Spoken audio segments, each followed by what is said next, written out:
제가 사실 김정은 위원장이 처음 공식 석상에 등장했을 때부터 이와 관련된 글들을 계속 써왔습니다. 왜냐하면 북한 사회를 이해하는 데서 가장 중요한 건 북한 사회를 이끄는 최고 지도자 김정은 위원장에 대해서 잘 아는 것이거든요. 그래서 이번에 이제 남북 정상회담도 하게 되고 관심이 이제 모이는 걸 계기로 해서 그동안 써왔던 글들 그리고 새롭게 또 분석해야 될 내용들이 많이 나왔기 때문에 이것들을 모아서 출판하게 됐습니다. 이 책의 이제 첫머리에는 김정은 위원장이 공식 석상에 등장하면서부터 지금까지 어떤 일들을 있었나, 어떤 일들을 하였나 이런 것들을 쭉 시대순으로 정리를 했습니다. 그래서 길지 않은 시간이지만 그 사이에 이제 북한에서 김정은 위원장이 주로 어떤 데 주력을 했고 뭘 했는지를 정리를 했고요. 두 번째는 남북 정상회담을 통해서 본 김정은 위원장. 그래서 사실 그 자리에 많은 사람들이 있었고 또 생중계도 됐기 때문에 많은 국민들이 김정은 위원장의 실제 모습을 볼 수가 있었어요.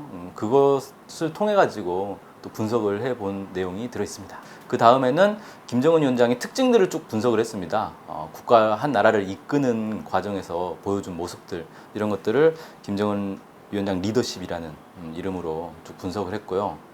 그다음 네 번째로는 핵무력 완성과 김정은 위원장 이렇게 제목 부제를 달았는데 핵무력 완성 과정에서 그러니까 핵 실험을 하고 미사일 개발하고 이 과정에서 김정은 위원장이 상당히 적극적으로 활동을 했거든요. 그 부분을 좀 분석하면서 어떤 특징들이 있었느냐 이런 것들을 좀 살펴봤고요. 그 다음으로는 올해 4월 달에 있었던 북한의 조선노동당 중앙위원회 전원회의 결과를 좀 분석을 했어요. 이 분석하면서 김정은 위원장의 구상이 무엇인가 좀 정책적 측면에서 들여다본 내용이고요. 마지막으로는 김정은 위원장이 보여왔던 여러 가지 행보들을 좀 종합해보면 상당한 자신감을 보이고 있다. 이게 공통적으로 나타나는데 이 자신감이 어디서 왔는가 그 배경에 대한 분석들을 좀 해봤습니다.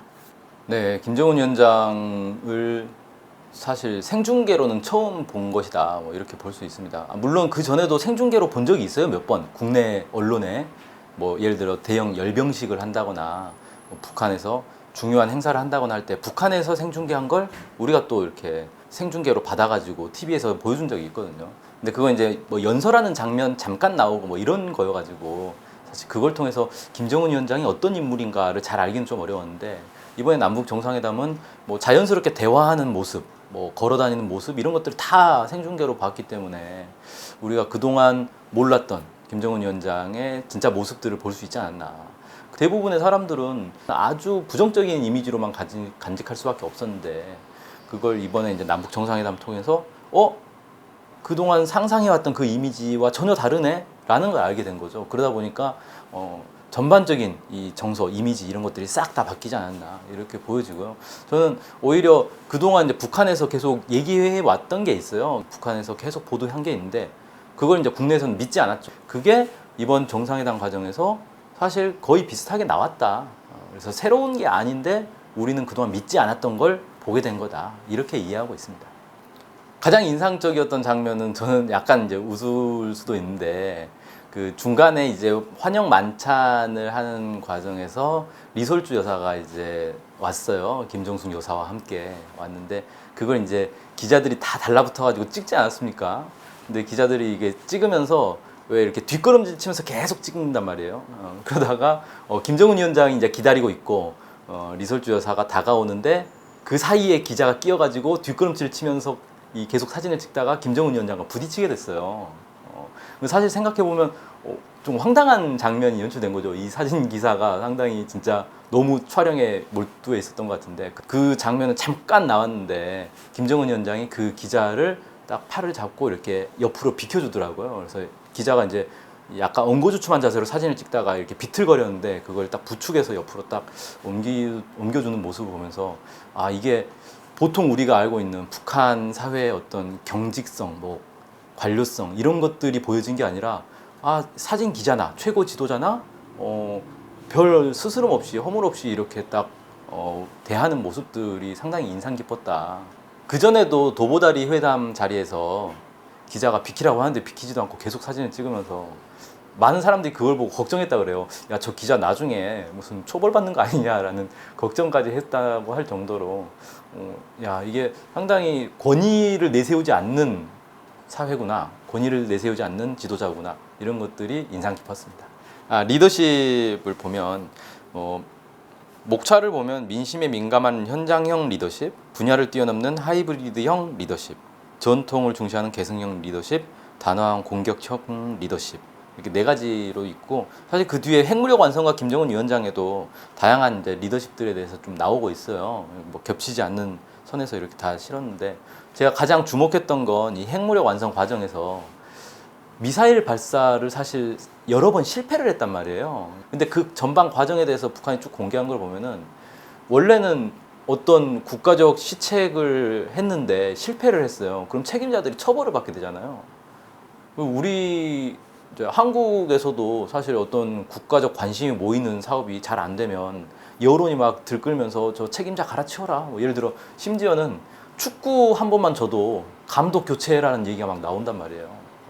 근데 오히려 이 책임자들, 과학기술자들, 이 사람들이 전혀 처벌받지 않고 오히려 계속되는 격려 속에서 끝까지 이제 미사일을 완성하게 됐다는 겁니다. 그래서 이걸 제가 격려형 리더십이라고 표현을 했는데, 이게 상당히 좀 특징적이다.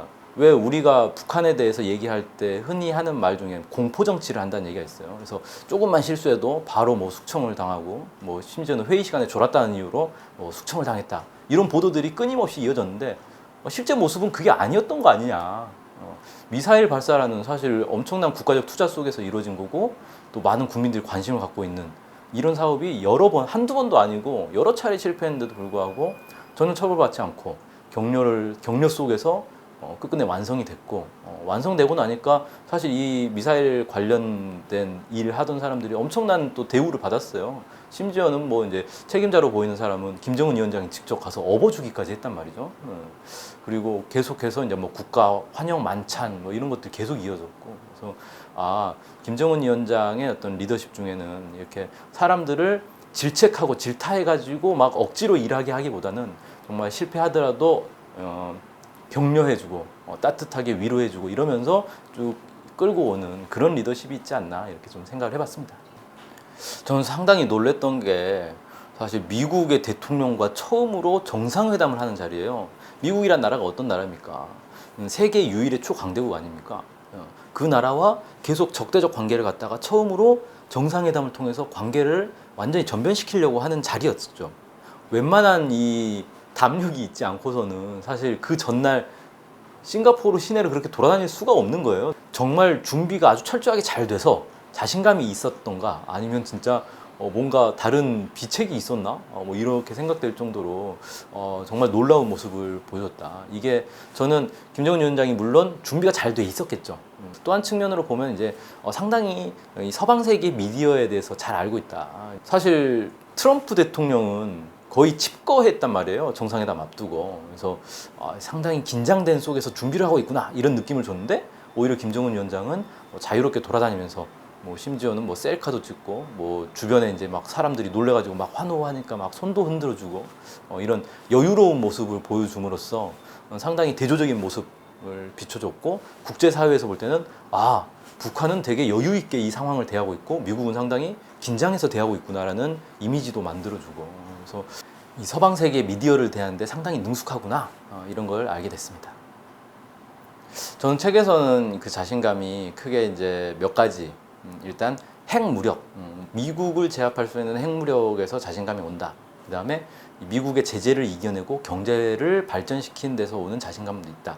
뭐 이렇게 분석들을 했는데, 가장 중요하게 생각하는 건 사실은 저는 어떤 정치적 안정성에서 오는 자신감이다, 이렇게 보고 있습니다. 그러니까 이 북한 사회가 계속 강조했던 거는 일심단결이에요. 이 일심단결이란 말은 다시 말하면은 이 북한 국민들이 모두 김정은 위원장과 이 당 지도부에 대한 철저한 지지와 신뢰를 보내고 있다는 겁니다. 그렇다 보니까 정치가 안정돼 있는 사회가 되는 거죠. 이런 국민들의 어떤 지지를, 강력한 지지를 받고 있다는 것 자체가 가장 큰 자신감의 원천이 아니겠는가, 이렇게 생각을 해봅니다.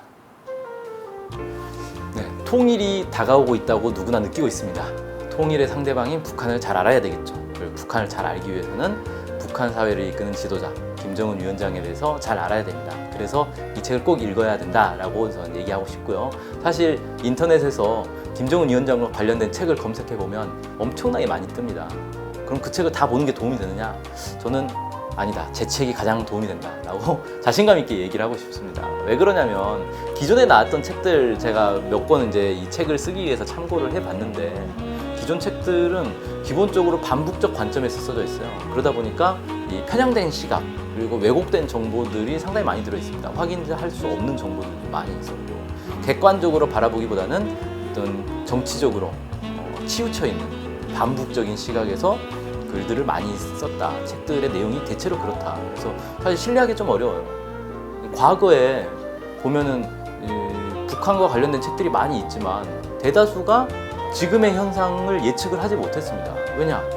북한에 대해서 편향된 인식을 가지고 책을 쓰다 보니까 북한 사회의 실체를 정확하게 알 수 없고 북한의 지도자에 대해서 정확하게 알려준 것도 없고 그러다 보니까 현 상황, 올해 들어서 나타났던 이 천지개벽이나 마찬가지인 상황들에 대해서 제대로 예측한 책이 있었나. 그런 측면에서는 객관적 시각에서 있는 그대로의 사실을 토대로 해서 쓰는 책이 정말 중요하고 그 책을 보는 게 가장 필요하지 않나 이렇게 생각되고요. 그래서 제가 사실 뭐 약간 건방지다고 느낄 수도 있지만 이 책을 보는 게 매우 도움이 된다라고 말씀드리고 싶습니다. 평화번영 통일의 동반자 북한을 이해하는 첫 번째 키워드